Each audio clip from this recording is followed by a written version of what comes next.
हरियाणा की हर अपडेट के लिए बेल आइकन दबाएं और सब्सक्राइब करें STV हरियाणा न्यूज।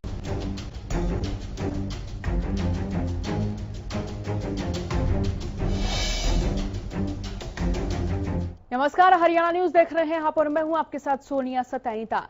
लॉकडाउन के फेज 2 का आज 18वां दिन है। केंद्र सरकार ने लॉकडाउन को 17 मई तक बढ़ा दिया है और केंद्र सरकार की ओर से जारी दिशा निर्देशों में कंटेनमेंट जोन्स को छोड़कर सभी दुकानें खोलेंगी।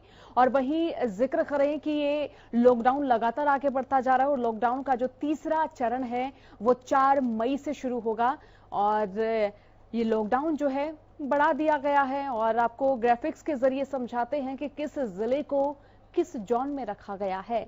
तो ग्राफिक्स के जरिए आपको हम समझाएंगे, आपको हम बताएंगे कि किस जिले को किस परिस्थितियों के तहत किस जोन में रखा गया है। और प्रदेश में कोरोना के मरीजों की संख्या का अगर जिक्र करें तो इजाफा लगातार बढ़ता जा रहा है। रेड जोन में आया है सोनीपत और दूसरा जिला है फरीदाबाद। और अब हम जिक्र कर लेते हैं ऑरेंज जोन के अंतर्गत आने वाले जिलों का। गुरुग्राम है ऑरेंज जोन के अंतर्गत, नूह जिला है इसके अंतर्गत। और हम जिक्र करें पानीपत का तो पानीपत भी ऑरेंज जोन की में आने वाला जिला है। और इसके साथ अगर हम जिक्र करें पंचकुला का तो पंचकुला भी ऑरेंज जोन में आने वाला जिला है। देखिए, जिक्र कर ले पलवल का, पलवल भी ऑरेंज जोन में आने वाला जिला है। और अगर जिक्र करें रोहतक का तो रोहतक भी देखिए ऑरेंज जोन के अंदर है फिलहाल। और हिसार जिले का जिक्र करें तो हिसार भी फिलहाल ऑरेंज जोन में है। और जिक्र करें अंबाला का तो देखिए ये भी ऑरेंज जोन में है फिलहाल। और अगर हम जिक्र करें झज्जर जिले का तो ये भी ऑरेंज जोन में है। हालांकि आंकड़े लगातार बढ़ते जाने झज्जर जिले से। भिवानी का जिक्र करें तो ये भी ऑरेंज जोन में है फिलहाल। और कैथल जिले का जिक्र करें तो देखिए ये भी ऑरेंज जोन में है फिलहाल। और अगर हम कुरुक्षेत्र जिले का जिक्र करें तो ये भी ऑरेंज जोन में है फिलहाल। और करनाल जिले का जिक्र करें तो ये भी ऑरेंज जोन में है फिलहाल। और हम जिक्र करें चरखी दादरी जिले का, देखिए ये भी ऑरेंज जोन के अंतर्गत आने वाला जिला है। फतेहाबाद भी ऑरेंज जोन के अंतर्गत आने वाला जिला है। और जींद जिले का जिक्र करें तो देखिए ये भी ऑरेंज जोन के अंतर्गत आने वाला जिला है। और सिरसा का अगर जिक्र करें तो देखिए ये भी ऑरेंज जोन के अंदर आने वाला जिला है। यमुनानगर का जिक्र करें तो ये भी ऑरेंज जोन में है फिलहाल। महेंद्रगढ़ का जिक्र करें तो ग्रीन जोन में है। और अगर बात करें रेवाड़ी की तो रेवाड़ी भी ग्रीन जोन में है। तो लगातार हम चर्चा करते हैं 11 से 12 बजे तक हेल्थ एक्सपर्ट के जरिए कि किस तरह से आप कोरोना वायरस के संक्रमण से अपना बचाव कर सकते हैं, अपने परिवार का बचाव कर सकते हैं। और अब आप देखिए कि स्थिति लगातार गंभीर होती जा रही है और इसी स्थिति पर चर्चा करने के लिए हमारे साथ जुड़े हैं डॉक्टर पंकज वत्स, हमारे साथ जुड़े हैं पूर्व निदेशक स्वास्थ्य सेवा हरियाणा। डॉक्टर पंकज, बहुत बहुत स्वागत आपका हरियाणा न्यूज पर।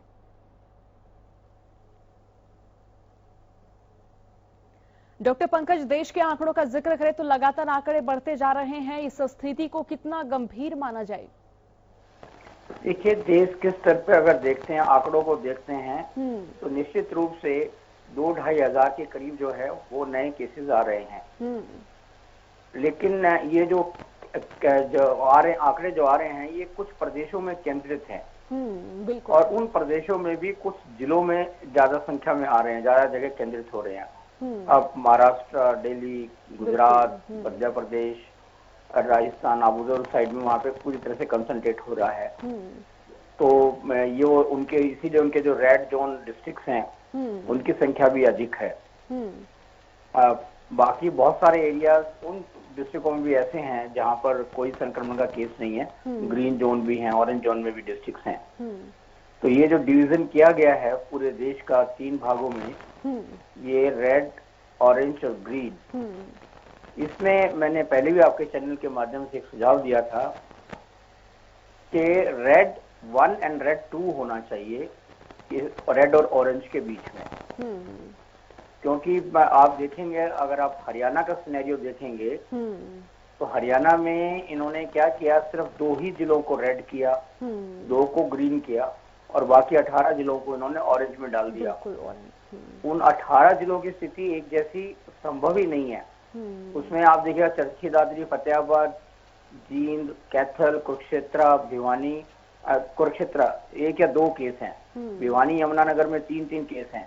हिसार, रोहतक, सिरसा 4-4 केस हैं। करनाल 6, पानीपत 13, अंबाला, पंचकुला 14-14 केसेस। उन्हीं के साथ इन्होंने जोड़ दिया आपको फरीदाबाद, उसको गुड़गांव को भी वहां जोड़ दिया है, इसमें सबसे अधिक केस हैं।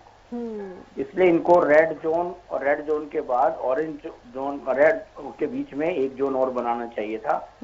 वो इसमें अन्यथा इसमें दिक्कत आने के चांसेस है, क्योंकि ऑरेंज जोन में आते ही बहुत सारी चीजें खुलापन मिलेगा, बहुत सारी एक्टिविटीज होंगी, और ऑलरेडी जो जिसमें संख्या इस तरह की है जैसे गुड़गांव जैसी स्थिति है, तो उनका इमीडिएटली दोबारा रेड जोन में जाना, तुरंत जाना संभावित हो जाएगा। इसलिए दो कैटेगरीज इनको रेड जोन की बनानी थी, या ऑरेंज या चाहे रेड की बनाए चाहे ऑरेंज के दो जोन बनाए, और जो रिलैक्सेशन देनी थी उसी हिसाब से देनी चाहिए थी।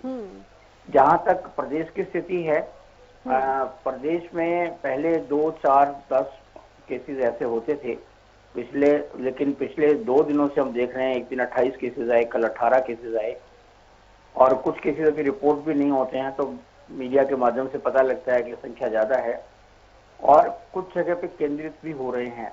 आपके जब शुरू से आपके चैनल के माध्यम से मैं बार बार चेतावनी दे रहा था कि ये जो हमारा तीनों साइड से जो जुड़ा हुआ जिले हैं, जो दिल्ली के साथ बॉर्डर, आपके सोनीपत, झज्जर, आपका फरीदाबाद और गुड़गांव, तो ये यहाँ पे संक्रमण दिल्ली से आने के पूरे चांसेस हैं। और ये जो हमने जो सील किया है, बॉर्डर सील किया है, अगर यही बॉर्डर हम 10-15 दिन पहले सील कर देते, या जो सेकंड जब स्टार्ट हुआ था उस समय सील कर देते, तो इसके रिजल्ट्स और बेहतर होते और बढ़िया होते। पर अभी भी हरियाणा की स्थिति जो है वो कहेंगे हम 112 केसेस इस समय एक्टिव हैं, 250 के करीब लोग ठीक होकर अपने घर जा चुके हैं। मौतों का आंकड़ा भी 4 पर ही रुका हुआ है।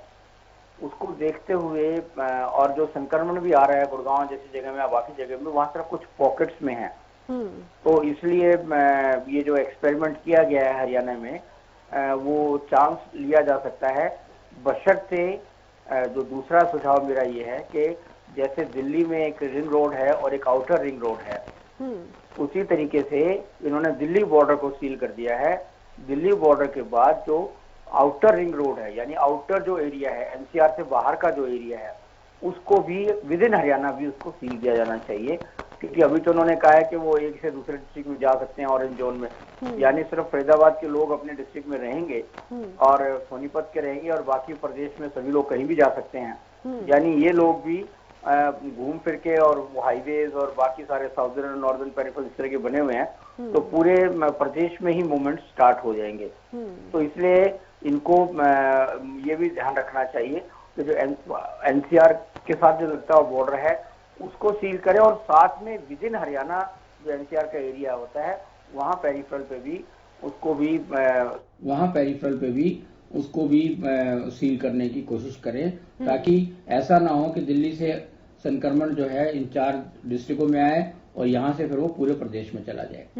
अभी जैसे आपने कहा कि 2 ग्रीन डिस्ट्रिक्ट अभी हमारी बची हुई है, नारनौल और रेवाड़ी। अब ये देखिएगा, रेवाड़ी में बावल एरिया है, इंडस्ट्रियल एरिया है। जब आपने गुड़गांव की इंडस्ट्रीज खोल दी हैं, बावल का ग्रीन एरिया होने के नाते सारी इंडस्ट्रीज खुल जाएंगी, और वहाँ के जो मालिक है और जो वहाँ पे स्टाफ है, वो 40% जो है मैनेजमेंट और बाकी सब, वो दिल्ली से आती है। तो दिल्ली से आना जाना भी करेंगे वो, और तो ये थोड़ा ध्यान देने वाली बात है, इसकी तरफ ध्यान रखने की जरूरत है।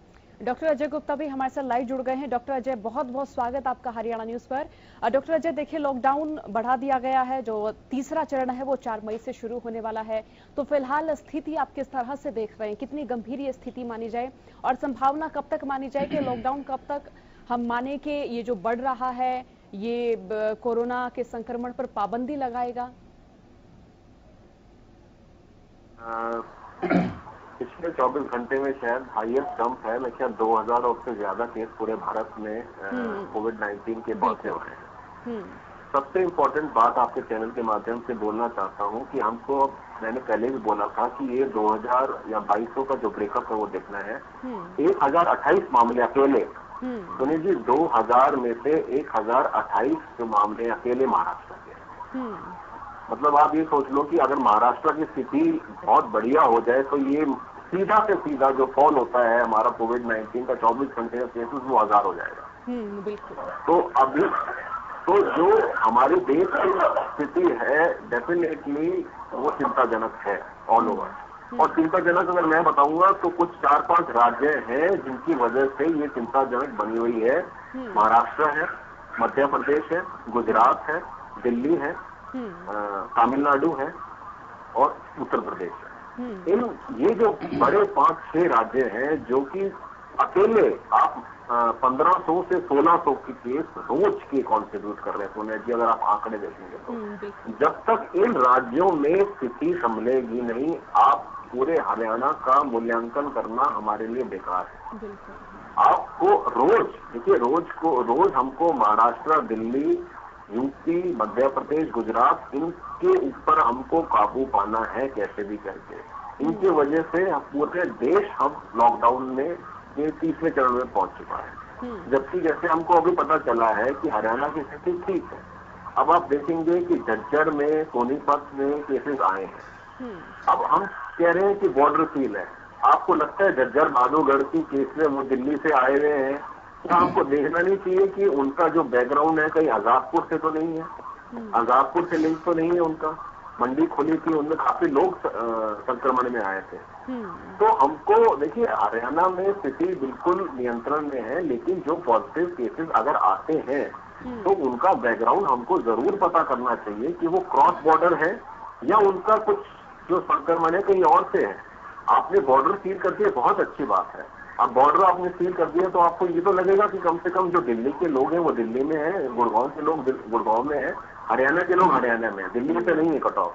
अब जो नए पॉजिटिव मामले हरियाणा में आते हैं तो उनको तह से देखना पड़ेगा कि क्यों आ रहे हैं और क्यों, किस लोकेशन पे आ रहे हैं। अच्छी बात है कि हमारे हरियाणा के अंदर जो रेड जोन है वो बहुत कम है, शायद मेरे ख्याल 2 ही है। बिल्कुल 2 है ना, सोनीपत है और एक फरीदाबाद है। तो गुड़गांव भी हमारा ऑरेंज जोन में आ गया है। अब देखिए, हरियाणा की चिंता नहीं है, हरियाणा को सिर्फ ये देखना है कि अगर नए मामले आ रहे हैं तो वो किस डायरेक्शन से आ रहे हैं, उनका हमको कॉन्टेक्ट जरूर। डबलिंग टाइम बहुत अच्छा है, रिकवरी रेट बहुत अच्छा है। तो हरियाणा का मेरे हिसाब से बॉर्डर सील हो गए हैं। अब सिर्फ एक ही प्लान बनता है इनका कि जितने भी केसेस आ रहे हैं उनके हमको बैकग्राउंड कॉन्टैक्ट ट्रेसिंग करनी बहुत जरूरी है कि ये पॉजिटिव क्यों आ रहे हैं और वहीं उनको एक्शन लेना है। महाराष्ट्र में मुझे नहीं लगता कि रणनीति काम कर रही है या नहीं कर रही है, क्योंकि केसेस पे कंट्रोल नहीं हो पा रहा है। दिल्ली में 24 आवर्स के केसेस थोड़े कम हो रहे हैं, यूपी में कम हो रहे हैं, गुजरात में भी बढ़ रहे हैं। गुजरात, महाराष्ट्र और मध्य प्रदेश 3 राज्य ऐसे हैं कि जिनको हमको हर 24 घंटे इनकी स्थिति मॉनिटर करनी पड़ेगी। और चाहे इनके मुख्यमंत्री हैं या हेल्थ मिनिस्टर जो भी है, इनको क्या सोच रहे हैं, किस बारे में सोच रहे हैं, थोड़ा हमको रणनीति का फेरबदल करना पड़ेगा इस पे काबू पाने के लिए, क्योंकि कहीं ना कहीं हमारी इकोनॉमी जो है देश की वो भी अब सफर करेगी आगे चलकर। बिल्कुल। डॉक्टर पंकज, लॉकडाउन को कितना सफल माना जाए कोरोना वायरस के संक्रमण को रोकने में? देखिए, जो लॉकडाउन किया है और 3रे फेज की तरफ जा रहे हैं तो इसमें तो निश्चित तौर पर बहुत अच्छी स्थिति कही जाएगी, क्योंकि मौत का आंकड़ा जो है वो भी इतना आंकड़ा है जितना कुछ देशों में तो एक ही दिन में जिससे ज्यादा मौतें हो जाती थी, उतनी मौतें भी हमारी अभी तक नहीं हुई। ऐसे आंकड़ा अगर हम विश्व स्तर के आंकड़े के साथ कोरिलेट करते हैं तो इतने दिनों के बाद केवल 37,000 के करीब जो है वो पॉजिटिव केसेस आए हैं। और सबसे बड़ी बात है कि उन 37,000 केसेस में से 10,000 लोग ठीक होकर अपने घर भी जा चुके हैं। यानी केवल 26,000 लोग एक्टिव वायरस के साथ इस समय हैं जो अंडर ट्रीटमेंट हैं। और मौत का आंकड़ा भी जो है उसकी परसेंटेज भी बहुत कम है, 3% के आसपास ये है, जो कि बहुत अलार्मिंग स्थिति नहीं है। और इसीलिए जो है ये चांस लिया गया है केंद्रीय सरकार द्वारा कि जो रेड जोन और जो को छोड़कर ऑरेंज जोन में और ग्रीन जोन में कुछ लाइफ को नॉर्मल लाने के लिए। और दूसरा ये था कि बहुत सारे लोग अपने स्थानों पर फंसे हुए थे, वर्किंग प्लेसेस पर फंसे हुए थे और वो अपने गांव घर जाना चाह रहे थे, तो वो एडमिनिस्ट्रेशन के लिए भी दिक्कत आ रही थी और उनको उनके मानसिक स्थिति भी उनको परेशान कर रही थी। और ये करोड़ों की संख्या में ऐसे लोग थे। बिल्कुल। तो उनको रिलैक्सेशन देने के लिए जो है ये केंद्रीय सरकार ने फैसला लिया कि इसको विद रिलैक्सेशन और कंटोनमेंट जोन्स में और बाकी रेड जोन्स में स्ट्रिक्ट पालन करते हुए लॉकडाउन का ये स्थिति को सामान्य बनाने के लिए जो फैसला लिया गया है मैं इसको उचित मानता हूँ। डॉक्टर अजय, जो चिकित्सा कर्मी हैं या फिर जो एएनएम है, जीएनएम है, जो संक्रमित लोगों के इर्द गिर्द काम कर रहे हैं, देखिए उनमें भी लगातार संक्रमण बढ़ता जा रहा है, उनके लिए स्थिति किस तरह से गंभीर मानी जाए? देखिए डेफिनेटली सोनिया जी, डॉक्टर्स और हमने सुना है कि हर एरिया में, चाहे नॉर्थ, ईस्ट, वेस्ट, साउथ में डॉक्टर्स और पैरामेडिकल स्टाफ, चाहे वो सरकारी हॉस्पिटल्स हैं या प्राइवेट कॉर्पोरेट हॉस्पिटल्स हैं या प्राइवेट हेल्थ क्लिनिक्स में, कोई भी ऐसी जगह नहीं बची है जहां पर हमारे जो डॉक्टर भाई हैं वो संक्रमित नहीं हुए हैं। कारण बहुत सारे हो सकते हैं। जैसे शुरू में पीपीई का मामला आया था, तो पीपीई की शॉर्टेज थी। उसके बाद ऐसा लगा कि एसिम्प्टोमेटिक पेशेंट्स हैं, मतलब जिन पेशेंट्स को सिम्टम नहीं थे या किसी और बीमारी से आए थे, हृदय रोग से आए थे, या कहीं ऐसा देखने में आया कि किसी को इमरजेंसी में ऑपरेशन सर्जरी की ट्रीटमेंट की जरूरत थी, हर्निया स्ट्रैंगुलेशन का एक केस था जैसे जयपुर का, पूरी टीम उनकी संक्रमित हो गई थी। तो बहुत, देखिए अब डॉक्टर्स एक फ्रंट लाइन है, डॉक्टर्स और पैरामेडिकल स्टाफ इस टाइम फ्रंट लाइन में है। तो जैसे जब युद्ध होता है तो हमारे जो सैनिक हैं, जो बॉर्डर पे रहते हैं, वो शहीद होते हैं डेफिनेटली। आज मैं उसी चीज का एग्जांपल दूंगा कि डॉक्टर्स और हमारे जो नर्सेज हैं, ब्रदर्स हैं, ये फ्रंट लाइन है। तो आपको मान के चलना होगा कि आज जो डॉक्टर्स हैं, डेफिनेटली जो उड़ीसा सरकार ने बोला था कि डॉक्टर अगर मरता है, पैरामेडिकल स्टाफ मरता है तो उनको शहीद का दर्जा मिलना चाहिए, तो ये फ्रंट लाइन पे है। अगर हमको ये देखना है कि जितने डॉक्टर का जिनकी डेथ हो चुकी है ठीक है, लेकिन आगे और हमारे जो डॉक्टर्स या पैरामेडिकल स्टाफ संक्रमित ना हो, उसके लिए डॉक्टर्स को खुद अपना प्रोटेक्शन लेना चाहिए और सरकार को एक स्ट्रेटेजी बनानी चाहिए। देखिए सरकार को बहुत निर्भर करता है कि डेडिकेटेड कोविड हॉस्पिटल्स बनाने हैं, नॉन कोविड पेशेंट, या आजकल जो समस्या है नॉन कोविड पेशेंट की वो बढ़ गई है। अगर आपने देखा हो कि क्योंकि अब डॉक्टर्स, पैरामेडिकल स्टाफ है, हर को जी बिल्कुल। जो डॉक्टर अजय, आप हमारे साथ जुड़े हैं रहिएगा और लगातार हम चर्चा कर रहे हैं कि किस तरह से जो रेड जोन है उनको सामान्य बनाया जाए और किस तरह से हम इस संक्रमण की स्थिति से बाहर निकल सकते हैं, कितना और वक्त लग सकता है। फिलहाल वक्त हो गया छोटे से ब्रेक का, फौरन लौटते हैं।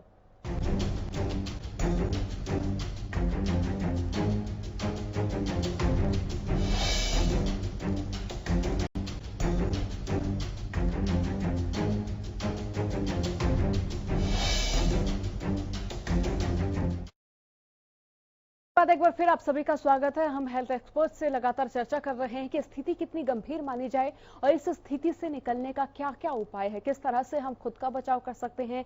अगर हमारे इर्द गिर्द कोई कोरोना वायरस से संक्रमित है तो तब भी हम किन किन जो उपाय हैं उनका पालन कर सकते हैं। डॉक्टर अजय हमारे साथ लगातार जुड़े हुए हैं, डॉक्टर पंकज भी लगातार हमारे साथ बने हुए हैं। डॉक्टर अजय, हम जिक्र कर रहे थे कि जो स्वास्थ्य कर्मी संक्रमित व्यक्तियों के इर्द गिर्द रहते हैं उनमें भी संक्रमण का लगातार खतरा बना हुआ रहता है और वाकई बहुत सारे ऐसे चिकित्सा कर्मी हैं जो संक्रमित हुए भी हैं। इस स्थिति पर हम जिक्र कर रहे थे और आप बता भी रहे थे कि स्थिति वाकई गंभीर मानी जाए, तो और क्या कहना चाहेंगे आप?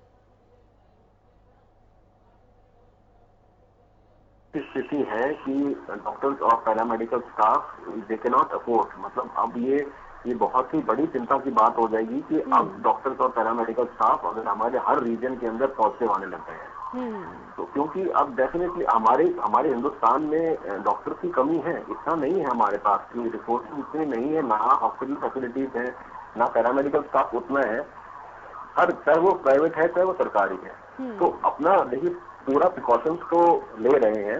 अब थोड़े संक्रमण के केस डॉक्टर्स और पैरामेडिकल स्टाफ में कम हो गए हैं। 2 हफ्ते पहले अचानक से खबर आई थी दिल्ली के काफी बड़े हॉस्पिटल के अंदर, मैक्स हॉस्पिटल था, गंगाराम हॉस्पिटल है, LNJP है, या गुड़गांव में भी काफी डॉक्टर्स थे, प्राइवेट डॉक्टर्स थे, वो पॉजिटिव आए थे। इंदौर में काफी लोग थे, बॉम्बे में थे, मुंबई में थे, पूना में थे, साउथ में थे। डॉक्टर साहब के हमारे तमिलनाडु में, चेन्नई में डेथ हो गई, बुजुर्ग सर्जन थे। लेकिन हाल फिलहाल में अभी पिछले 1 हफ्ते के अंदर वो ऐसे केस नहीं सामने को मिल रहे हैं। हो सकता है कि हमारा जो PPE है और जो पूरा प्रिकॉशंस है डॉक्टर्स वो ले रहे हैं, और ये जो अब गुड़गांव का जो बॉर्डर है, दिल्ली गुड़गांव का जो बॉर्डर है वो सील हो गया है, जिसमें डॉक्टर्स और पैरामेडिकल स्टाफ भी उसको क्रॉस नहीं कर पा रहे हैं। तो अपनी फैमिली को छोड़ के वो भी एक तरह से अपने क्वारंटाइन हुए बैठे हैं। सिर्फ हॉस्पिटल में काम करते हैं और उनको अपना जो रेजिडेंस प्रोवाइड किया है हॉस्पिटल ने, मैनेजमेंट ने, वो वहीं रहते हैं, अपनी फैमिली के पास नहीं जाते हैं। लेकिन ये ठीक है, क्वारंटाइन का तरीका अच्छा है, लेकिन डॉक्टर्स की भी फैमिली, आपके चैनल के माध्यम से बताना चाहता हूँ कि उनकी भी फैमिली है, उनके भी बाल बच्चे हैं, उनको भी मेडिकल इमरजेंसी उनकी फैमिली को पड़ सकती है। तो मैं सरकार से एक दरखास्त करना चाहता हूं कि आपने भले ही डॉक्टर्स और पैरामेडिकल स्टाफ को क्वारंटाइन कर दिया है एक तरफ, या गुड़गांव में या फिर दिल्ली के अंदर, लेकिन दोनों सरकारों को आपस में बातचीत करके एक रास्ता निकालना चाहिए कि उनको भी एक इमरजेंसी पास मिलना चाहिए। इमरजेंसी पास का मतलब ये नहीं है कि आप रोज आ पाओ, इमरजेंसी का पास का मतलब ये है कि आप हफ्ते 10 दिन में एक बार यूज कर पाओ अगर आपको लगता है उसकी चीज की इमरजेंसी है। तो डॉक्टर्स को और पैरामेडिकल स्टाफ को ये सुविधा बिल्कुल मिलनी चाहिए। बिल्कुल। डॉक्टर पंकज, अगर कंटेनमेंट जोन्स का जिक्र किया जाए, जो रेड जोन है उनका भी जिक्र किया जाए, हॉटस्पॉट इलाकों का अगर जिक्र करें, उनको सामान्य किस तरह से किया जा सकता है?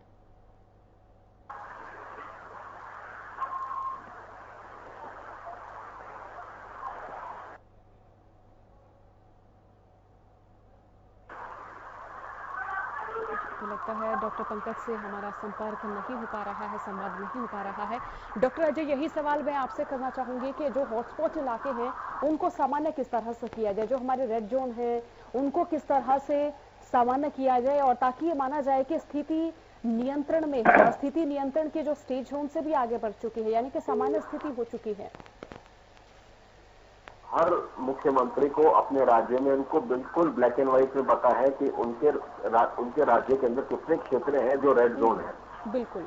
अब ये मामला लॉकडाउन 24 मार्च से था, आज हमारा 2 मई हो चुकी है। देखिए, अब हमारे पास कम से कम महीने से ऊपर हो गया है। अब हमको रेड जोन, जो 24 मार्च को रेड जोन था और आज भी वो रेड जोन है, कोई भी एरिया है, मैं किसी भी क्षेत्र की बात कर रहा हूँ, चाहे वो हरियाणा है, चाहे वो महाराष्ट्र है, मध्य प्रदेश है, गुजरात है, राजस्थान है, पंजाब है, हर मुख्यमंत्री को उसको अपने क्षेत्र के बारे में पूर्ण रूप से पता है। लेकिन सोनिया जी, जो क्षेत्र 24 मार्च को रेड जोन था और 2 मई को भी रेड जोन है, वो स्थिति, अगर उस रेड जोन के अंदर स्थिति इंप्रूव नहीं हो रही तो वो डेफिनेटली हमको अपनी स्ट्रैटेजी को रीलुक करने की जरूरत है, दोबारा उस पर सोचने की जरूरत है कि ये क्यों नहीं हो पा रहा है। उसके अंदर हमको उस रेड जोन के अंदर, जो रेड जोन हमारा महीने से ऊपर से रेड जोन बना हुआ है, हमको पूरी शक्ति अपनी, चाहे वो डॉक्टर्स हैं, पैरामेडिकल स्टाफ हैं, हेल्थ केयर वर्कर्स हैं, जो भी हमको चाहिए उस रेड जोन के अंदर हमको पूरी टेस्टिंग की सुविधाएं हैं, जो भी चीज है, कोविड डेडिकेटेड हॉस्पिटल्स हैं, पूरी शक्ति जो हमारे राज्य की है वो हॉटस्पॉट में झोंकनी चाहिए। क्योंकि अब हम अफोर्ड नहीं कर सकते एक महीने से ऊपर एक क्षेत्र को रेड जोन बनाए रखना। अगर मुंबई रेड जोन है, दिल्ली रेड जोन है, तो आपको एक महीने के अंदर उसका मूल्यांकन करना पड़ेगा कि आपको प्रतिदिन कितनी केस बढ़ रहे हैं और नए कितने आ गए। जैसे मैं एग्जांपल देना चाहूंगा दिल्ली का, 122 सीआरपीएफ जो बटालियन है हमारे दिल्ली के अंदर, 122 जवान संक्रमित हो गए हैं सोनिया जी। ये 14 दिन के अंदर हुआ है, और शायद हुआ इसलिए कि एक नर्स जो कि कोविड-19 पॉजिटिव थी, उसके संक्रमण में जवान जो आए हैं उनकी वजह से शायद हुआ है। तो अब ये देखिए, ये अगर हमारे जो सीआरपीएफ जवान हैं ये भी अगर संक्रमण में आ गए, नए नए केसेज अगर बढ़ते रहेंगे, तो हम पुराने को तो कंटेन करने क्या सोचेंगे, नए केस ज्यादा बढ़ते रहेंगे। तो ये जो लड़ाई है, अब चाहे सेंट्रल गवर्नमेंट है, सेंट्रल गवर्नमेंट को भी देखना पड़ेगा, इंटरफेयर करना पड़ेगा। देखिए, स्टेट के अंदर अगर उनका हॉटस्पॉट नहीं संभल रहे हैं, मुंबई की स्थिति अगर चिंताजनक है एक महीने से, तो उसको देखना पड़ेगा हमको, क्यों नहीं संभल रहे हैं। इंदौर की स्थिति है या फिर पूना की स्थिति है, दिल्ली की स्थिति है, जितने भी हॉटस्पॉट्स हैं जो 24 मार्च से लेकर अब तक की हॉटस्पॉट्स हैं, स्ट्रेटेजी चेंज करनी पड़ेगी, सब चीज चेंज करना पड़ेगा। पूरी जान जो हम स्टेट की है उसमें फूकनी पड़ेगी उसके अंदर, देखने के लिए कि इस स्थिति को कैसे कंट्रोल किया जाए, वरना इस लॉकडाउन को एक्सटेंड और करना पड़ेगा, मैं आपको सही बता रहा हूँ, और फिर वो हमारे देश के लिए बहुत ही घातक साबित होगा इकोनॉमी। बिल्कुल, इकोनॉमी के लिए भी और जो निचले तबके के लोग हैं उनके लिए भी। डॉक्टर पंकज, जो लोग हॉटस्पॉट इलाके में रह रहे हैं उनको क्या क्या सावधानियां बरतनी चाहिए, क्योंकि उनमें संक्रमण का खतरा ज्यादा से भी ज्यादा नजर आता है? देखिए, हॉटस्पॉट एरियाज के अंदर जो है ज्यादा प्रॉब्लम ये हो जाती है कि ये तो पता है कि उस एरिया में इन्फेक्शन है। अब वो सभी लोग वहाँ पे लोग टोटल कंप्लीट लॉकडाउन हो जाता है, सारे मूवमेंट्स रोक दिए जाते हैं। ऐसी स्थिति में अगर कोई संक्रमित व्यक्ति घर में है तो वो घर के ही बाकी लोगों के लिए समस्या बनेगा, बाकी लोगों को भी संक्रमित करेगा। इसलिए उन लोगों को घर में किस तरीके से आपको आइसोलेट करना है, अगर कोई भी किसी भी को भी अगर कोई साइन सिम्टम आता है या कोई भी अंदेशा होता है तो उसको तुरंत उसकी इंफॉर्मेशन अधिकारियों को दें, स्वास्थ्य कर्मियों को दें, और साथ में घर में विद इन हाउस भी डिस्टेंसिंग रखें।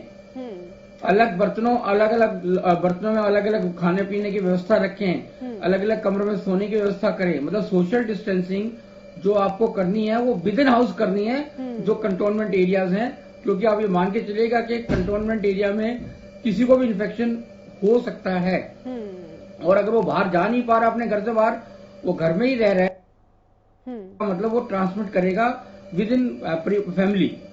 तो इसलिए उनको घर में भी सोशल डिस्टेंसिंग को ध्यान में रखते हुए अपने प्रिकॉशंस लेने होंगे। और जो बुजुर्ग व्यक्ति हैं, दूसरा मैं सोनिया जी एक बात और कहना चाह रहा था जी। दूसरी बात मैं एक बात कहना चाह रहा था कि अभी आपने थोड़ी देर पहले कहा, देखिए कोई हमारे पास कोई स्टैंडिंग ऑपरेटिंग प्रोसीजर्स नहीं था हॉस्पिटल्स में जब इस तरह की कोई स्थिति आती है। तो अगर होता तो ऐसा नहीं है कि जो बड़े बड़े हॉस्पिटल्स हैं, जो काफी नामी ग्रामीण हॉस्पिटल्स हैं, उनके भी स्टाफ को, और स्टाफ में सारी कैटेगरीज को, उनके स्टाफ में डॉक्टर्स, पैरामेडिक्स और सफाई कर्मी सभी लोग जो है वो संक्रमित हुए हैं, और उनके संक्रमण से बहुत सारे पेशेंटों को भी संक्रमण पहुंचा है। तो ये बहुत चिंता का विषय है। इस बारे में भी ये सोचा जाना चाहिए कि कैसे इस चीज को आगे रखें, ताकि भविष्य में जब ये केसेस की संख्या बढ़ेगी, लॉकडाउन खुल जाएगा, तो उसके लिए सभी हॉस्पिटल इस बात के लिए तैयार हो कि वो उनका स्टाफ संक्रमित ना हो और वहाँ आने वाले मरीज भी संक्रमित ना हो, क्योंकि बहुत सारे एग्जाम्पल ऐसे हैं कि वहाँ पे स्टाफ संक्रमित हुआ। और इसी गुड़गांव देख लीजिएगा कि करीबन 12-14 के करीब जो है वो आंकड़ा है। देखेंगे इवन जो नारदौल में एक केस पॉजिटिव की बात सुन रहे थे हम, उसका भी सोर्स है वो जयपुर के किसी हॉस्पिटल के साथ था। तो ये विद इन हॉस्पिटल इन्फेक्शन है, इसके बारे में भी ध्यान देने की जरूरत है। डॉक्टर पंकज, जिस तरह से स्वास्थ्य कर्मी भी लगातार संक्रमित हो रहे हैं, तो ऐसे तो ये माने जाए कि स्वास्थ्य कर्मियों की जो तादाद है, जो लगातार फ्रंट फुट पर काम कर रहे हैं, वो भी कम पड़ने वाली है। बिल्कुल, क्योंकि अगर आप देखिएगा जब वहाँ पे इतने पॉजिटिव केसेस मिलते हैं तो इमीडिएटली उस हॉस्पिटल में कई बार पूरे हॉस्पिटल के स्टाफ को क्वारंटाइन करना पड़ता है या मैक्सिमम लोगों को करना पड़ता है। तो वो जो आपके स्किल्ड हैंड्स हैं, एक्सपीरियंस हैंड्स हैं, वो आपको उसका वो नहीं मिलेगा। तो ये भी एक समस्या सरकार के लिए खड़ी होगी।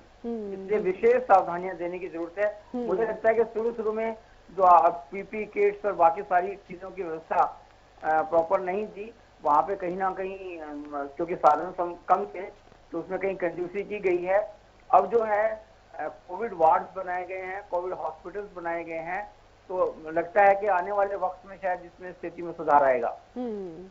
डॉक्टर अजय, फिलहाल चिकित्सा के अगर हम संसाधनों की बात करें तो उनमें कितना इजाफा माने, वो किस तरह से देख रहे हैं फिलहाल कि अभी कमी चल रही है या फिर ठीक ठाक स्तर पर है या फिर और भी आवश्यकता है? जी, हम तो आईएमए से जुड़े हुए हैं, हमारी एसोसिएशन पूरे भारत के अंदर है।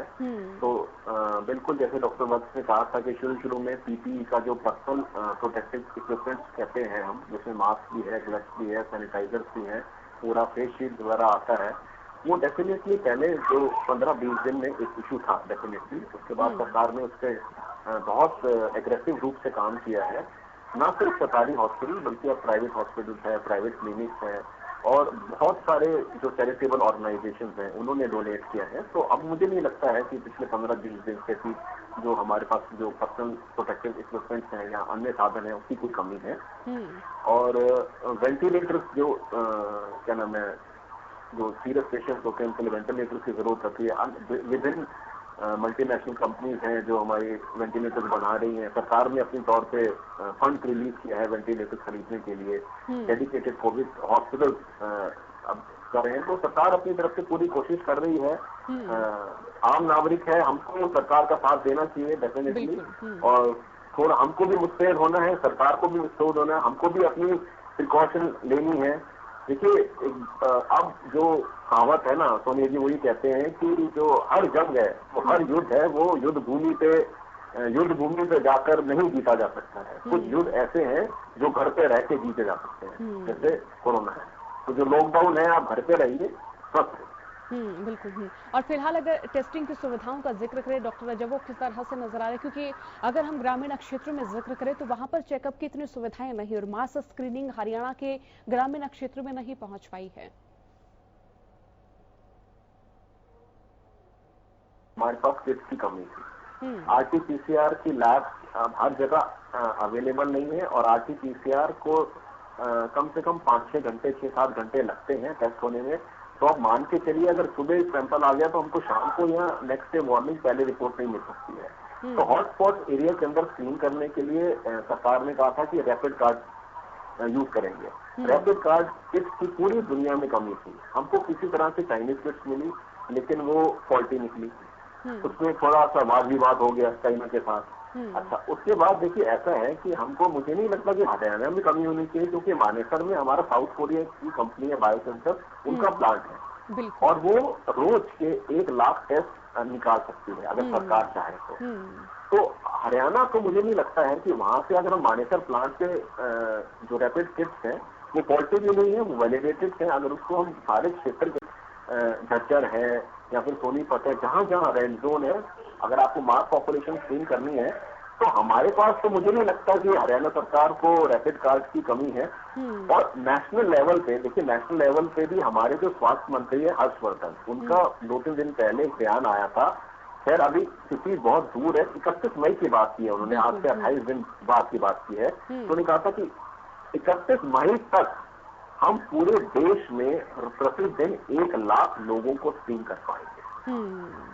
तो देखिए, हम नहीं चाहेंगे कि कोरोना का संक्रमण 31 मई तक हो। अगर हो तो आज जैसी स्थिति है उससे आधी हो जाए कम से कम। अगर केसेस 1800 रोज बढ़ रहे हैं तो हम चाहते हैं कि इन 28 दिन के अंदर कम से कम जो केस रोज बढ़े हैं वो कम से कम 800 या 900 से ज्यादा ना बढ़े, डबलिंग टाइम और बढ़ जाए, रिकवरी रेट और बढ़ जाए। तो टेस्टिंग की सुविधाएं तो देखिए ऐसा है कि हमारी पॉपुलेशन भी बहुत ज्यादा है, हर आदमी को स्क्रीन नहीं कर सकते हैं। बिल्कुल, हर लिमिटेशन है देखिए सरकार के पास, लेकिन पूरा ट्राई है सरकार का। हर राज्य सरकार अपनी तरफ से ट्राई कर रही है कि मैक्सिमम पॉपुलेशन को स्क्रीन किया। बिल्कुल। तो लगातार हम चर्चा कर रहे हैं कि ग्रामीण क्षेत्रों में भी जो लोग रह रहे हैं वो किस तरह से अपना बचाव कर सकते हैं। वक्त हो गया छोटे से ब्रेकअप, फौरन लौटते हैं।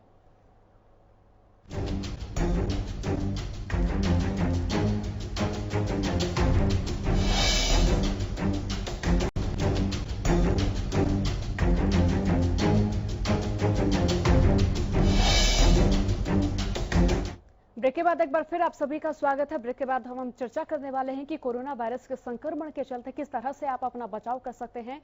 डॉक्टर पंकज हमारे साथ बने हुए, डॉक्टर अजय गुप्ता भी हमारे साथ बने हुए हैं। डॉक्टर पंकज, फिलहाल स्थिति बेहद गंभीर मानी जाए क्योंकि आंकड़े लगातार बढ़ते जा रहे हैं। इसी बीच जो बुजुर्ग व्यक्ति हैं वो किस तरीके से अपना ख्याल रखें, अपनी सेहत का ख्याल रखें? देखिए, ये जो लॉकडाउन में जो रिलैक्सेशन दी है, ये ध्यान रखें, रिलैक्सेशन दी है, ये ध्यान रखें कि ये बुजुर्गों के लिए बिल्कुल नहीं है। बुजुर्गों को पहले की तरह ही अनुशासित तरीके से, संयमित तरीके से अपने आप को सोशल डिस्टेंसिंग मेंटेन करते हुए अपना बचाव करना है। देखिए, जो मौत के आंकड़े आ रहे हैं, उन मौत के आंकड़ों में भी लगभग 60% जो हैं वो सीनियर सिटीजन ही हैं। काफी बड़ा आंकड़ा है ये। और जो प्रभावित हो रहे हैं उसमें भी लगभग यही रेशो सीनियर सिटीजन्स की है। तो ऐसे में सीनियर सिटीजन्स को तो चाहे वो किसी भी जोन में हैं, उनको पहले की तरह ही संयमित रहना है, खाने पीने का ध्यान रखना है ताकि उनकी इम्यूनिटी बनी रहे। अगर कोई और बीमारी उनको साथ है तो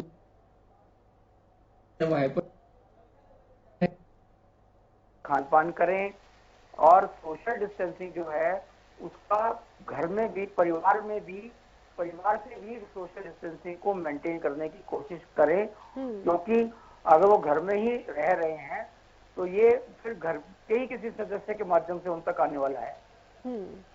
इसलिए घर में भी वो अपने बचाव को जो है इस स्थिति में रहे ताकि वो अधिक ना मिक्सअप हो अपने। और अगर परिवार में भी कहीं भी उनको शक शुबा होता है किसी सदस्य है तो उसको डायरेक्ट करें, उसको दिशा निर्देश दें कि वो अपनी जांच कराए। तो इसीलिए आपको जो बुजुर्गों को है वो एक मंत्र जो मैंने आपको कहा है, खासतौर पर गांव के उसमें उनको तो एक लठ रखना चाहिए और एक लठ अपने सामने रख दें तो उस लठ की दूरी से ही कोई लोग उससे बात करें, उनके टच में बिल्कुल ना आए। दूसरी बात यह है कि पुराने बुजुर्गों का ये हुक्का, बीड़ी जो पीने की आदत है, तंबाकू, इनमें भी उनको ध्यान रखना है कि कहीं वो अब ये खुलने के बाद, ये दोबारा ग्रीन एरियाज आने के बाद, ऑरेंज जोन आने के बाद ये हुक्का पीने वाला जो सामूहिक प्रोग्राम है उसमें रिलैक्सेशन नहीं है। चाहे वो कोई भी जोन है उसके अंदर कोई रिलैक्सेशन नहीं है, उसका भी विशेष तौर पर ध्यान रखें। आप जो अगर मान लो ग्रीन जोन, ऑरेंज जोन आ भी गया है उसके बावजूद भी, दूसरा अब जैसे खेतों में जो काम हो रहा है उससे भी अपने आप को बचा के रखें। मतलब उनको संयम के साथ आगे बढ़ना होगा जैसे उन्होंने संयम इतने दिनों में रखा है। ये अलग बात है कि लॉकडाउन खुल गया है, लेकिन वो अपने आप को ये ना माने कि उनके लिए लॉकडाउन खुला है। बिल्कुल। डॉक्टर अजय, ग्रामीण क्षेत्र की ओर से एक प्रश्न आया है कि उनके आसपास छोटी डिस्पेंसरी होती है, तहसीलों में अगर जिक्र करें तो वहां पर अस्पताल मिलते हैं। उनकी ओर से प्रश्न है कि कोई भी बीमारी है, कोई भी छोटा मोटा टेस्ट है, तो अगर वो किसी अस्पताल में जा रहे हैं, क्या इस वक्त वो टेस्ट करवा सकते हैं या फिर वो सुरक्षित उसे माने? सोनिया जी, ये बहुत जरूरी हमको देखना है कि उनको फिलहाल उनको क्या तकलीफ क्या है और जो टेस्ट उनको बताया गया है वो कितनी आवश्यकता है उस चीज की। जब वो डिस्पेंसरी में जाएंगे, जिस लेवल पे वो बीमार है, तो मुझे ऐसा लगता है कि डॉक्टर बता देंगे उनको कि ये टेस्ट की जरूरत है। और हर जो पैरामेडिकल वर्कर डिस्पेंसरी में बैठा है वो डेफिनेटली बता सकता है कि, और यहाँ फिर हमारे जो ग्रामीण भाई है वो पूछ सकते हैं कि डॉक्टर साहब जी, ये जो टेस्ट आपने लिखे हैं इनकी कितनी आवश्यकता है, क्या इनको मैं आज करा लूं, क्या ये हम लॉकडाउन के बाद करा सकते हैं। तो डिपेंडेंट की उनको क्या बीमारी है और कितनी उस टेस्ट की अर्जेंसी है उसको देखकर डिसाइड करना चाहिए। देखिए, अब जैसे अगर किसी पेशेंट को मधुमेह रोग है, डायबिटीज है, तो आजकल तो हमारे पास ग्लूकोमीटर है जो हम घर बैठे ही अपना शुगर टेस्ट कर सकते हैं। अगर बीपी की तकलीफ है तो बीपी की जांच, आजकल हमारे पास ऑटोमेटेड बीपी के इंस्ट्रूमेंट आते हैं जिसमें आपने अपने आप हवा भर के अपने आप आपको बीपी की रीडिंग बता देता है। अगर आपको फिर भी कुछ कंसल्टेशन करना है तो आजकल टेली कंसल्टेशन भी है, हेल्पलाइन नंबर हैं आपके पास। तो ये सब सरकार ने इनकी जागरूकता भी कर दी है। अगर आपको अपने आप को दिखाना चाहते हैं, कोई शरीर में सूजन है, आंख में सूजन है या कुछ भी है, आप वीडियो चैट के, व्हाट्सएप के वीडियो कॉल के थ्रू भी आप डॉक्टर से परामर्श ले सकते हैं। और डॉक्टर अजय, अगर कोई घर में एलर्जी किसी को है और वो लगातार साल दर साल होती आई है, एक पुश्तैनी बीमारी के तौर पर इसको माने, तो फिर उनके लिए घर में किस तरीके से इलाज करवाया जाए, किस तरीके से घरेलू उपाय वो करें? जी है, एलर्जी का जो इलाज है वो घर से ही शुरू होता है। आपको ये देखना है कि आपको किस कारण से एलर्जी है। किसी को क्या होता है कि अगर वो सूती कपड़े ना पहने उनसे एलर्जी हो जाती है, कोई कॉस्मेटिक्स यूज करते हैं, परफ्यूम यूज करते हैं या कोई सोप यूज करते हैं, उनसे भी एलर्जी हो सकती है। कई लोगों को फूड से एलर्जी होती है, जो भी कोई फूड खाता है उससे। कुछ तो हमको अपने आप को देखना है कि हमको किस चीज से अगर एलर्जी है उसका प्रिवेंशन होना चाहिए। और अगर हमारे पास कोई पुराना प्रिस्क्रिप्शन पड़ा है कि जब एलर्जी हुई थी हमने वो दवाई ली थी, तो ऐसी दवाई हमको अपने पास रखनी चाहिए। तो अगर एलर्जी हो तो वो जैसे सिट्रिजिन आती है, लिवोसिट्रिजिन आती है, आमतौर पे हम जब यूज करते हैं उसके लिए, एलर्जी के लिए, तो जो पहला प्रिस्क्रिप्शन पड़ा है डॉक्टर का, अगर वो आप इस्तेमाल कर पाए, अगर नहीं इस्तेमाल कर पा रहे हैं, सिम्टम बढ़ते हैं, आप फोन पे परामर्श ले सकते हैं डॉक्टर से। अगर आपको लगता है कि स्थिति चिंताजनक है या खाली ज्यादा बढ़ गई है, बुखार आ गया है, तो आप नजदीक हॉस्पिटल में जाकर अपना ट्रीटमेंट। डॉक्टर पंकज, कोई आदमी अगर किसी बीमारी से ग्रसित है पहले, चाहे वो कैंसर हो, चाहे वो डायबिटीज हो, तो इस वक्त उनमें कितना संक्रमण माना जाए?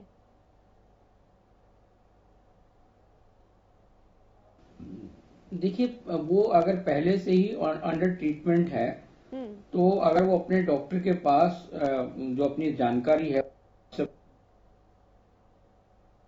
रहेगा, देखिए उनके लिए सहायक होगी। अब टेलीमेडिसिन भी स्टार्ट हो रही है, टेलीमेडिसिन का भी। हालांकि टेलीमेडिसिन बहुत सालों पहले एम्स में स्टार्ट हो गया था, लेकिन उसके बाद बाकी जगह ये पॉपुलर नहीं हो पाया, इस पर ज्यादा वर्कअप नहीं हो सका। हिंदुस्तान की वैसे बहुत बड़ी जरूरत है टेलीमेडिसिन, क्योंकि रूरल एरियाज में आने वाले लोग बड़े हॉस्पिटल्स में पहुंचना बड़ा मुश्किल है, कंसल्टेशन लेना बड़ा मुश्किल है। तो इसलिए टेलीमेडिसिन की तरफ भी सरकार को ध्यान देना चाहिए, उसको प्रायोरिटी और टॉप प्रायोरिटी पे लेना चाहिए। अभी हाल में तो जैसे डॉक्टर अजय ने कहा कि ये अर्जेंसी देखनी पड़ेगी कि आपकी जो प्रॉब्लम है वो कितनी अर्जेंट है, और आपको अगर बहुत अर्जेंट है तो अभी भी बड़े हॉस्पिटल्स खुले हुए हैं, और 3 तारीख के बाद जो है वो सभी हॉस्पिटल्स की ओपीडी जो है वो ओपन हो जाएंगी, सिर्फ कंटोनमेंट एरिया को छोड़कर। तो अभी डॉक्टर्स की सुविधा जो है परसों के बाद सभी को उपलब्ध हो जाएंगी। अगर डॉक्टर्स अपने क्लिनिक्स और नर्सिंग होम्स खोलते हैं तो वहाँ पे गतिविधियां होनी शुरू हो जाएगी, तो वो सहायता उनको मिल जाएगी। तब तक वो व्हाट्सएप पे अपने सारे कागज मैसेज करके अपॉइंटमेंट लेके अपना ध्यान रख सकते हैं। बिल्कुल। डॉक्टर अजय, वैक्सीन कब तक मानी जाए कि कब तक आ सकती है कोरोना से बचाव के लिए? अब कोई भी दवाई या फिर कोई भी वैक्सीन कब तक इजाद हो सकती है? सोनिया जी, मैं वैक्सीन तो शायद 2021 मार्च से पहले तक नहीं आएंगी, ट्रायल्स चल रहे हैं उसके ऊपर। लेकिन मैं आपके चैनल के माध्यम से, ऑल्दो टाइम कम है, इससे हम डिबेट कर सकते हैं कभी न कभी। यूएस में एक एंटीवायरल ड्रग है जिसका नाम है रेमडेसिविर। रेमडेसिविर है एंटीवायरल ड्रग है, जिसको यूएस में माना गया है कि वो ट्रायल्स हुए थे, और उसके बाद ट्रायल्स से थोड़ा सा लगा है कि कोविड-19 के पेशेंट्स में सुधार आया ट्रीटमेंट के अंदर। तो ये रेमडेसिविर, आज यूएस का स्टेटमेंट भी आया था इसके अंदर, न्यूज में हमने देखा था कि यूएस में इसको ये आईवी इंट्रावीनस, यानी कि नसों के अंदर दी जाती है दवाई इंट्रावीनस, इसकी इनिशिएट इसका जो यूज है वो कर दिया जाए यूएस के अंदर। तो रेमडेसिविर एक दवाई है जो अभी लगता है, ऑल्दो बहुत जल्दी है इसके बारे में बोलना, लेकिन यूएस में ऐसा खबरें आई है कि रेमडेसिविर को कहा गया यूज करने के लिए। परिणाम जो ट्रायल्स हैं उसमें ट्रायल्स में थोड़ा हमको मिला है कि कोविड-19 के अगेंस्ट इफेक्टिव है। तो आने वाले समय में हमको इस पे बहुत ही पहली नजर रखनी पड़ेगी इस दवाई के ऊपर। वैक्सीन अभी अगले साल से पहले मुझे नहीं लगता कि, बहुत मुश्किल है। और अगाए भी तो भारत में आने तक वक्त लगेगा, बहुत लगेगा। तो मार्च मान के चलिए, मार्च 2021। और अभी जैसे लॉकडाउन की अवधि बढ़ा दी गई है, इससे संभावना मानी जाए कि कुछ तो फर्क पड़ेगा। हालात अगर सुधर नहीं सकते, हालातों पर पाबंदी नहीं लगाई जा सकती, तो कुछ तो हम माने कि राहत मिलेगी देश को, प्रदेश को। बिल्कुल बिल्कुल, लॉकडाउन की जरूरत थी। अभी स्थिति हमारी नहीं है कि हम लॉकडाउन पूरी तरह से हटा दिया जाए, ये बैकफायर हो जाता। तो 17 मई तक जो लॉकडाउन बढ़ाया है सरकार का निर्णय ठीक है, लेकिन इस टाइम के अंदर हमको देखिए, एक एक सेकंड, एक एक मिनट, एक एक घंटा हमारे लिए बहुत कीमती है हॉटस्पॉट एरिया के अंदर। समय कम है, काम बहुत करना है। और डॉक्टर पंकज, जैसे ग्रामीण क्षेत्रों की महिलाओं के भी प्रश्न आ रहे हैं कि उनकी जैसे जोड़ों में दर्द हो रहे हैं, फिलहाल टांगों में भी दर्द की शिकायत आ रही है। अब जो सांस की बीमारी के जो पेशेंट हैं वो भी कई बार सांस लेने में दिक्कत महसूस कर रही हैं, तो उनके लिए घरेलू इलाज क्या हो, किस तरह से वो अपने आप को और ज्यादा स्वस्थ कर सकती हैं? देखिए, अभी तो इस समय जो है वेदर की कंडीशंस बेटर है, तो सांस लेने वाले मरीजों को भी कुछ ना कुछ राहत इस समय मिल रही होगी। और किसी भी बीमारी को उसको संतुलित करने के लिए जो आपका इम्यून सिस्टम है वो स्ट्रॉन्ग होना जरूरी है। तो जो इम्यून सिस्टम को स्ट्रॉन्ग होने के लिए जो रिकमेंडेशंस दी जा रही हैं वही रिकमेंडेशंस दें। वो साधारण खाना खाएं, प्रोटीन की मात्रा खाने में बढ़ाएं, हरी सब्जियां खाएं, विटामिन सी जिसमें होते हैं ऐसे फल फ्रूट्स खाएं और सीजनल फ्रूट्स भी खाएं। अधिकतर महिलाओं में दिक्कत जो है वो अनीमिया की रहती है कि काफी अनीमिक पेशेंट्स हैं काफी सारी, और अनीमिया में भी इस तरह के लक्षण आते हैं, जोड़ों में दर्द होना, शरीर में दर्द होना, थकावट महसूस करना। तो उनको अपना जो है हीमोग्लोबिन लेवल बढ़ाने के लिए हरी सब्जियों का सेवन अवश्य करें। अब होता क्या है कि वो कहते हैं कि जो पूरे दिन में उन्होंने कहा तो क्या किया जी कि आधी कटोरी सब्जी खा ली। अब वो जो अगर हरी सब्जियां खानी है तो प्रॉपर तरीके से खाएं, यानी अगर 2 रोटी खानी तो 2 कटोरी सब्जी, यानी उसकी मात्रा को उन्होंने हरी सब्जियों की मात्रा को बढ़ाना है। और ऊपर से आयरन फोलिक एसिड की जो गोलियां हैं आपकी एएनएम के पास या आशा वर्कर बहन के पास मिल जाएंगी, उनसे वो लेकर, वो लगता है कि वही मुफ्त की दवाई है इसलिए फायदा नहीं करेगी लेकिन बहुत फायदेमंद है और गांव में इजीली उपलब्ध है बहन जी के पास। तो बहन जी से वो आयरन और की फोलिक एसिड की टेबलेट्स लेके उनको रेगुलरली उनका सेवन करें। जी डॉक्टर पंकज वत्स, बहुत बहुत शुक्रिया हमारे साथ जुड़ने के लिए। डॉक्टर अजय गुप्ता का आपका भी बहुत बहुत शुक्रिया हमारे साथ जुड़ने के लिए।